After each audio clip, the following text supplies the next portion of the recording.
Thanks for joining us for another Ram Country. I'm your host, Dave Willauer, and I'm always pleased to share some of the great things that are happening across the Spring Ford School District. Today, we continue our conversation with first grade teacher Vince Randall. Vince has a special interest in animation history, and today we're going to take an in-depth look at a background artist that Vince got to know quite well. And of course, Vince, that background artist is Ron Diaz. That's correct. Yep. Last time we talked about how you developed a friendship with him and so on. But let's tell our viewers a little bit about yourself first. You're a first grade teacher. First grade teacher at Limerick. I've been in the district now for 12 years. Okay. Started at Royersford and moved my way over to Limerick. Yeah, that's awesome. How do you like first grade? I love it. My wife and I do not have children of our own, so when I go in, those kids are just full of imagination. I mean, the comments they make every day on a daily basis just make my day, and they always, they always want a hug. Yes. Oh, so yeah. That's the best. Yep. That's the best. Well, now, have you used Disney or anything related to your interest in animation in the classroom since the last time we spoke? Yeah, I have to say, any chance I get to incorporate Disney into the classroom, I know that the kids are just going to latch on to. So recently, we just celebrated Walt Disney's 117th birthday on December 5th. So I had the kids design birthday cakes for Walt Disney on paper. So they drew designs, Mickey Mouse.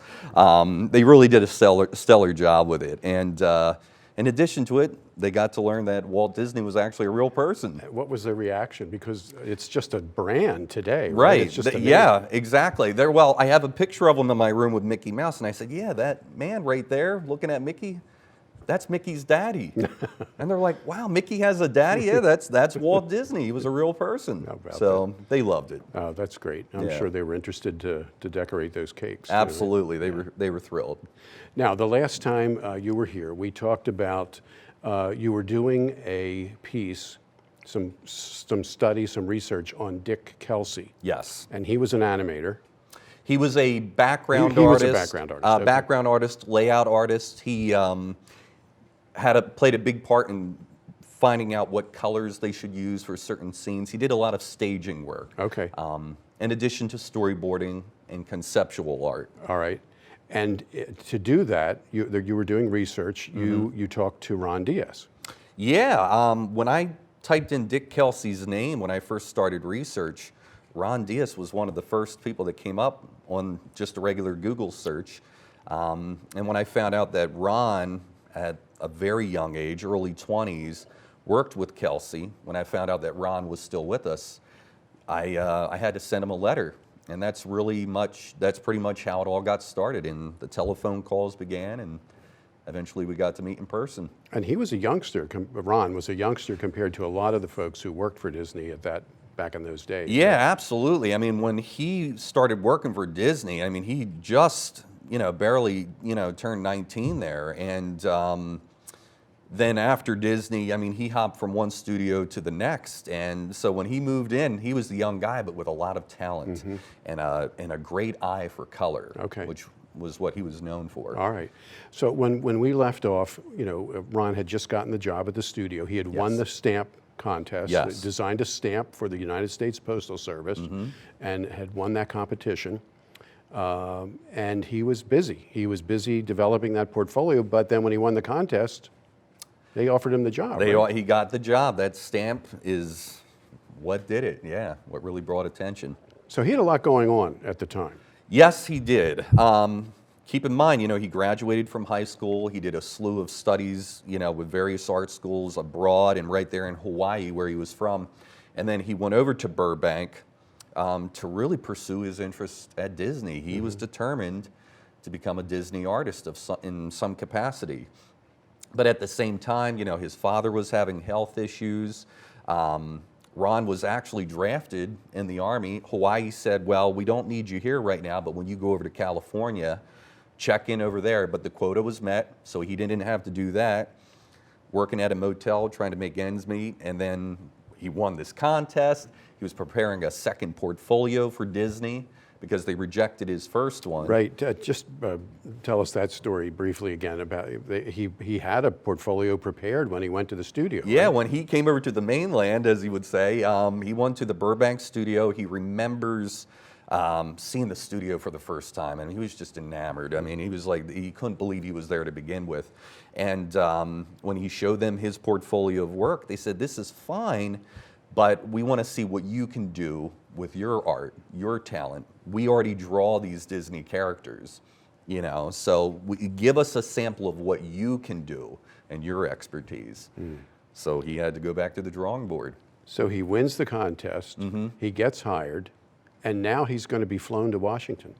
Yeah, as part of winning this stamp contest, because it was a national contest, part of the reward of winning that was meeting President Eisenhower at the White House, and this was late December of 1956. Okay. So there's a great story that goes with it, if you don't mind my saying sure. it. When he had a private jet that took him to the White House, but he had a suitcase. They said, "You can't bring that on board. You know, we have to pack light. This is a private jet." So Ron had to take the suit that he was going to meet the president in and cram it into a little Pan Am bag. So it was all wrinkled. There was a snowstorm on the way. He was a nervous wreck. He finally gets there. But his mother, Ron loved telling this story. His mom gave him the best advice. He said, "Ron, don't worry about the wrinkled suit. When you get to your hotel room, hang it up in the bathroom, run the shower all night with the door shut, and let it steam up in there." He said the next day that suit was pressed and de-wrinkled, and it all worked out fine. Oh, that's good. Yep. Well, as you had different conversations with Ron, and you talked to him a lot, right? Yeah, yes, quite often, at least weekly. Yeah, Okay. Yeah. Was he ever impressed by the fact that so many of these things were coincidences, that they just seemed to happen? The planets aligned, so to speak? Yes, and he will say it started with that stamp. He forgot that he pretty much even designed this thing. He did not have any clue that he would win it or expect to win it, but as soon as that stamp, when it became national attention, things did fall into place. And when you really look at the history of Ron, if I could put a timeline in front of the audience here so they could see, it is amazing how things did fall in place. Yeah. Naturally starting with his talent, but Well, sure. I mean, know. that's what really opened the doors. that's what but- opened the doors, yeah. Yeah. But yeah, it's really crazy how the stars aligned. Well, he there, was really blessed, that's for sure. for sure. Now, when he started at the studio, who did he work with there? Well, when he started at the studio, they were currently in production for Sleeping Beauty, which would come out in 1959. Keep in mind, this is late 1956 going into 57, so they were knee-deep in production. So Ron was assigned to one of Walt Disney's 9 old men of animation, Mark Davis. And Mark Davis was responsible for animating the princess in Sleeping Beauty, along with the evil fairy Maleficent. So Ron was assigned to a role that we would call an in-between animator, or an in-betweener. Okay, and tell us what that is. So an in-betweener, to simplify it, when an animator drew 1 second of film, it was 24 drawings. So let's say it was Mickey Mouse, a drawing here, very subtle. 24 of those flipped is only 1 second of film. Wow. So the main animator would draw the major movements. But for some of those frames or pictures, the character's still stationary. So Ron's job was just to fill in. So the animator, let's say, drew drawings 1, 3, 5, 8. Ron would do 2, or in between 4 and 6 and do 5. Sure. So it was very much, it was almost like an assembly line, and that's But labor intensive. very labor intensive. I mean, 24 drawings for every second of film? 24 drawings. You flip, I mean, could you even imagine being able to flip 24 sheets in a second? I mean, that's a lot of movement there. Right. But there's a lot of stationary images where the character's still like this, and that's what Ron did. And they consider an in-betweener to be the lowest job on the totem pole. That's Okay. where everyone got started, and then you gradually moved up to something called a breakdown artist, assistant animator, and then if you were lucky, one of the major animators. Okay. Yeah. And he didn't do a lot of animation. I mean, this was probably most of what he did as far as animation? Yeah, it was right in the beginning. It was that in-between work, which he found monotonous. He didn't really enjoy like it. the Okay. animation part of it. Now, he was responsible, he was part of a huge unit under Mark Davis. He worked on sequence 8 Okay. in Sleeping Beauty, which if your audience is familiar with the film, it's the scene where the princess Yes. meets the prince Right, for the first time in the woods with the animals. Ron always talks about the one scene where she dips her foot into a little a pool, creek right? or a pool of water, and Ron was responsible for in-betweening Okay. some of those scenes there. All right, we're going to take a break, and then when we come back, we'll talk more about his career. So stay tuned. We'll be back in just a minute.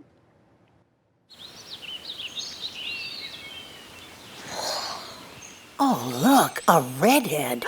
Staring contest.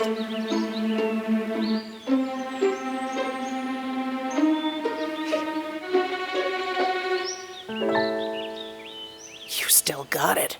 I know. Come alive with the forest. The dad was cute.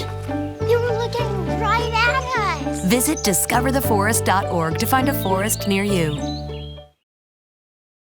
I was physically at school, but my mind wasn't at school. I had problems at home. So when I met Narnese, she started helping me a little bit, like, Nia, I don't know what you're doing, but your future is more important. She's my strength.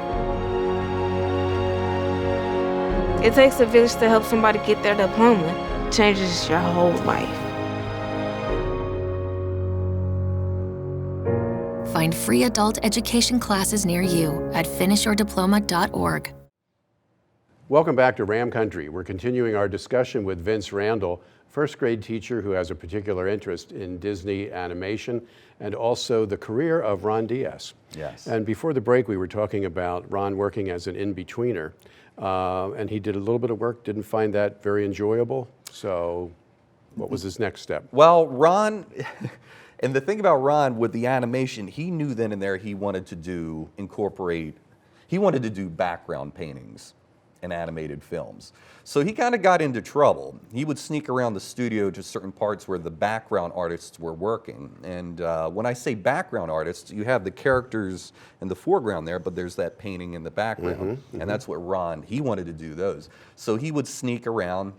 He got to meet some really top-notch Disney background artists such as Claude Coates, and one which was Ron considered this guy his hero. His name was Ivan Earl, and he was responsible for creating the look, the style of Sleeping Beauty. I mean, that was... You think about most animated productions, it's the background that sets the tone right off the bat before any Absolutely. characters even come into the frame. Right? Absolutely, yeah, and kids pick up on that. They know if this is a dark and gloomy scene, it's that background painting that is evoking that kind of feeling, that kind of mood, and that's what Ron wanted to do. But meeting Ivan Earl and standing over his shoulder quietly as Ivan Earl painted these backgrounds, and if you compare Sleeping Beauty to the rest of the early Disney films, it stands alone, you know, with its style, and that style was Ivan Earl, and Ron talked about him all the way till the end. Is that right? Yep. Yeah. So how did he make the shift then into background work? Well, it didn't happen at Disney. Oh, I see. Okay. All right. Ron was part of a Disney staff at the time where they were hired for Sleeping Beauty, but once Sleeping Beauty was done, there was a big layoff. And Ron, from what he told me, got as high as almost an assistant animator there, but then there was this big layoff, so we're still talking we're talking the late 50s, 56, 57. So he was only at Disney for a short period of time. Okay. And he did get to work on Maleficent, though, right? Oh, yes, you're absolutely right. Great story about this. So when we talk about Maleficent, the evil fairy in Sleeping Beauty, the unit that was working on Maleficent caught the flu, from what Ron told me. So they needed to pull people from other units to fill in. And Ron got the privilege of working on in-between work on the evil fairy. So he got the best of both worlds, you know, Yeah. the goodie and the baddie on top of it. He really did. Yeah. Really did. So what was his next studio then that he shifted to? Well, once he was laid off from Disney, he hopped around so much. The next one was Columbia Pictures. And this is where Ron really got the chance to do background art of some kind, but it wasn't for animation. It was for live action films. So in one particular film, he helped paint like a San Francisco skyline. And actors back in the day, they weren't necessarily on location, they were on a sound stage. So you had the huge background behind them, and Ron was responsible in playing a part in painting Now, skylines. And So things this like that. wasn't inserted by any type of computer graphics. Exactly. It was a background that was really there, painted Yes. on a big wall of some Absolutely, kind. Right? Okay. absolutely. So Ron and a team of other people would contribute and paint this up. So that he very much enjoyed that, and that's what really started to entice him towards this is what I want to do more of. I want to move away from animating drawings. I want to paint. And what was interesting with Ron too, he was allergic to oil paints. I remember him telling me that. So sometimes he had some nasty reactions to that. So he eventually moved on. His preference for painting was using something called vinyl acrylics, Okay. which didn't have that allergic reaction. But he enjoyed that. So Columbia Pictures, 20th Century Fox. He really did get around. He got around, yeah. And at this point, he wasn't set in stone in one place. It was Columbia Pictures, 20th Century Fox, MGM. And sometimes it wasn't even painting, Dave. Sometimes it was, okay, we need to design an interior set to make it look like a beach. Oh. So Ron, he would throw sand on the beach. And I remember on one particular occasion, he was standing in knee-deep water for a long period of time, and he caught pneumonia and everything. So he always had great stories to tell. But between the late 50s, early 60s, he was very much hopping around, getting work where he could find it. Okay. Now tell us the story about he got to work with one of the ex-Disney artists, Thelma Whitmer, was her name? Yes, Okay. yeah. Thelma Whitmer was a wonderful background artist from the what we would call like that golden age of Disney on up into the 50s and beyond. Beautiful background art. And Ron finally, when the early 60s came around, got to get back into animation as a background artist. So one of his first places he worked at was called Eagle Animation. By today's standards, no one has heard of any of these films. His first film he worked on getting back into animation was called The Man from Button Willow. But Ron was thrilled nonetheless, but a lot of ex-Disney people who had moved on ended up at places like this, and Hanna-Barbera, which became a huge part of Ron's life. And in what way? He did background for Background Hanna-Barbera art. also? Yeah, I would say that Ron, from the early 60s on, was exclusively background art. I know he did some effects animation here and there, and by what I mean by effects animation, it would be like the twinkling of stars, or if there was like maybe a fire on in this animated film, he might design, you know, and animate fired flames and things like that. But otherwise, he was pretty much exclusively background art for the rest of his career. Okay. I didn't think about that, but in the backgrounds, there would be some animations from time to time, right? If there was a flickering flame, as you said, or... Yeah, and that would be done separately on clear cells. So you would have the background art, but on the clear cells, Ron would paint a little flame here. Then on the next cell, he would paint it in a different position. So that was still animation on top of background art. Now, did you get a sense that the community of artists that worked in animation, animated features and so on, was that like a family? I mean, was there a lot of cross contact as their careers progressed? Absolutely, and what Ron found out through his career, he would cross paths with people. He would see them and work with them for about a year, and wouldn't see them again for 10 years. But then, and the life of that kind of industry at the time was very transient. You jumped around. You were very lucky if you got to stay at Disney for A series of 5 years. You but went where the work was, right? you went where the work was, Yeah. and that's Yeah. exactly how it worked. Well, you know, you speak about crossing paths. I remember you saying that, you know, everybody thinks that the animators and the Disney is one big family, but he really only crossed paths with Walt Disney one time, right? Just once. Yeah. And it was while he was working on Sleeping Beauty. And I remember when he told me this, he was walking down the hallway, never met Walt Disney ever, but Disney walked down the hallway and said, "Good morning, Ronald." Well, he knew him. He Wow. knew him. Yeah. Yeah. And Ron feels it was from the stamp Yes, contest, sure, the national attention. But Ron said he almost felt sick to his stomach. It was just so overwhelming running into Walt Yes. Disney in Oh, that yeah. way. Walt kept going. Uh-huh. And Ron had to go into a side room and just like catch his breath. He said it was so, Wow. just so, such an incredible moment. That's great. Well, we're going to catch our breath again, take a quick break, and when we come back, we'll continue our conversation. Stay tuned. Hi, I'm Peter, and there's nothing I love more than sharing vegetables with my friends. Come on in! Help yourself to anything. That's why we give our food the utmost respect it deserves. Did you know there are simple steps we can all take to help save food? You can cook it, store it, even share it. Just don't waste it. Because when it comes to food, better ate than never. To learn more, visit SaveTheFood.com. Sure, I look cute now, but when my owner lost his job, it was rough. I was living on the street, and one night, me and this Cocker Spaniel got into it so bad, I wound up looking like an ice cream cone. I cried a little bit, but thankfully I got rescued, so I'm running, I'm jumping, all back to my old self, and I'm ready to give unconditional love, even if you put a lampshade on my head.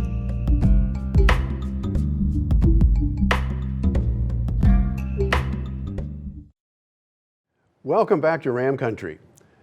This segment, we've been talking to Vince Randall, a first grade teacher at Limerick, about his interest in animation, and in particular, a relationship that he developed with one of the background artists who worked for Disney as well as a number of other studios, Ron Diaz. We were talking just before the break about crossing paths and so on.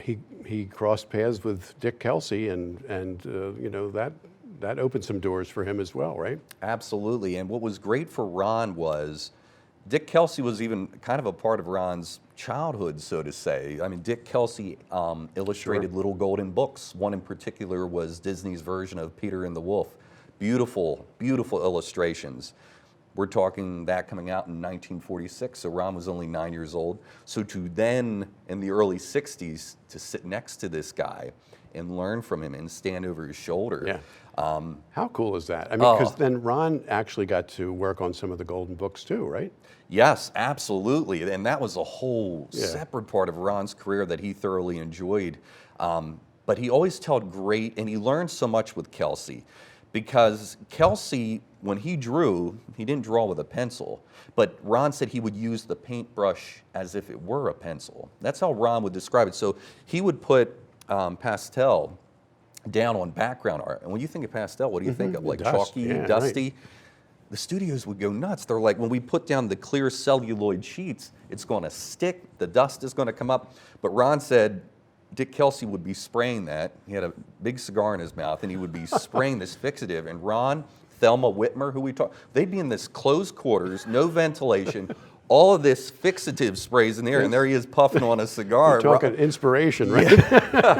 But Ron knew to keep his mouth quiet and just, you know, and he learned so much from Kelsey. And of course, he always referred to Kelsey as a mentor. And Kelsey didn't mind as long as you stood behind him quietly Okay. as he worked. Yeah, don't disturb. And right. don't disturb. And so Ron got to paint background art side by side with this man. That's fantastic. And that was working for. that particular case was Eagle Animation when Okay. they did The Man from Button Willow. Gotcha, okay. But then Ron finally got some steady work working for Hanna-Barbera. All right, well, tell us more about that. And that was background work there, right? That was background work. So if your audience out there is familiar with Johnny Quest, Scooby-Doo, Ron worked on those. Yogi Bear, they did a Yogi Bear film, I think it was like 1964, which the series was very popular, so they made an animated film on it. Ron worked on that with Dick Kelsey. And I would say Ron did background art throughout the 60s, right up until about 1970s. So he actually got a good solid 5 or 6 years where he was somewhat stationary. Those were the cartoons I was watching as a kid. Yeah, those Saturday morning cartoons. Absolutely, yeah. And it's very easily to brush Saturday morning cartoons off to the side as, well, it's not Disney level work. And in some respects, you could argue that. But Ron was really well known amongst background artists for his level and his ability of picking the right color for these background arts. And a lot of people looked up to him. And once again, we're talking about him being in his mid-20s, going into his 30s. Do you think that was some of his classical training that he had? Absolutely, because we talked about in the previous segment about, he was doing art in high school while attending an art academy at night. He was doing long distance correspondence courses between Connecticut, where he was, in Hawaii. So, and not to mention natural ability. I mean, Ron just had a natural ability from a very young age with art.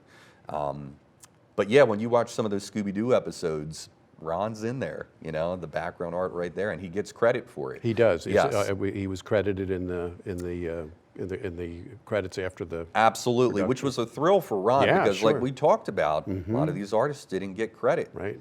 You had to be nowadays, a big Mahoff to be able to. Now they do. So once he got to Hanna-Barbera, working on Yogi Bear, things like that, his screen credits come up there, Ron Diaz, and he said that was a thrill, absolute thrill. Okay.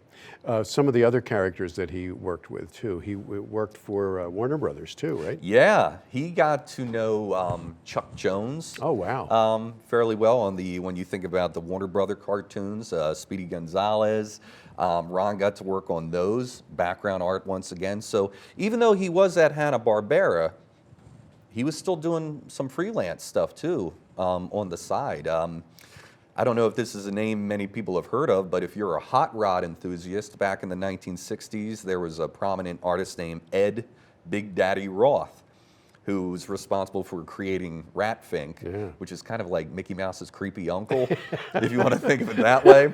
I remember the song, R-A-T-T-F-I-N-K, Ratfink. There you go. I won't sing it, but. Yeah, sure. But Ron did that, and there were some record covers with the Ratfink character on it. Okay. And kind of a slovenly character. A slovenly character, yeah, exactly. If it was part of the Odd Couple, he would have been definitely the grungier one.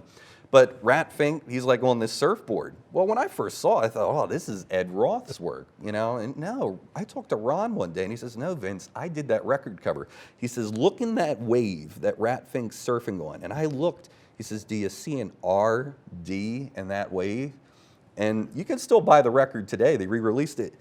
And same there artwork. it is. Yeah, same work right so there. So he RD. put his initials, he hid his initials in the artwork. Right, because he wasn't getting credit. So that was Ron. And even in his little golden book, some of them, you will find an RD on a floorboard little or Easter up on eggs. the bark of a Yes. tree. Easter eggs, Yes. absolutely. Okay. So he did, record covered art.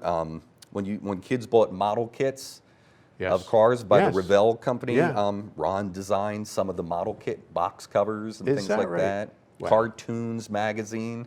He did a lot of that stuff on the side. That's amazing. Well, now tell us about A Man Called Flintstone. A Man Called Flintstone. The Flintstones was a very popular show at the time, so they decided to make a feature-length animated movie. So Ron got to work on that, background art once again, and he just had a ball with it. And I remember even when Ron had his website, and when I got to meet him, he showed some of the interior shots of caves that he got to paint and things like that for the Flintstones. So, and I think many people out there probably know the Flintstones. So, oh, absolutely. Yeah. That's So he had a really great time with that Hanna-Barbera, and eventually, there was even instances where Disney kind of came back into his life during that period. Okay. So I don't know if you mind me telling a little story about that. Sure. I was at a flea market a few years ago, and I bought this Disney postcard, which is like a hologram, how you tilt it. And these were like late 60s productions, and one was of Pinocchio. And you could tell that in order for them to achieve the hologram art, someone had sculpted the scenery, photographed Pinocchio at the wood bench with Geppetto, the little cat, the fish, And then it was painted, and then they were photographed, and they turned them into hologram postcards. So I told Ron about this postcard, and he goes, oh, well, I painted those. I said, are you kidding me? He was very versatile, wasn't he? Yeah. And then he actually sent me photographs of this is what the sculpture looked like before it was painted, after it was painted. And he worked hand in hand with another Disney artist named Harry Holt, who was a Disney animator at the studio, who went on to work at the parks on sculpting figures for Walt Disney World and Disneyland. So Harry Holt sculpted these little figures. Ron painted them. Wow. And so I'm just amazed at his versatility. yeah, every time I brought up a name, Yeah. Ron's like, yeah, I know that guy. I did that. It's just amazing. Yeah. Well, because of that versatility, there's still more to tell, right? There's Absolutely. still more to the story, Yeah. including your actual meeting with Ron Diaz, right? Yes, it did culminate in that, and I'm so glad my wife and I did it when we did. That's so awesome. Well, we're going to invite you back another time to finish the story about Ron Diaz. And, I would love to come back. That would be awesome. Thank you, We'll be Dave. glad to hear all about it. So stay tuned for that next segment, a third segment about Ron Diaz in the near future. For RCTV, this is Dave Willauer saying, make it a great day or not, the choice is yours.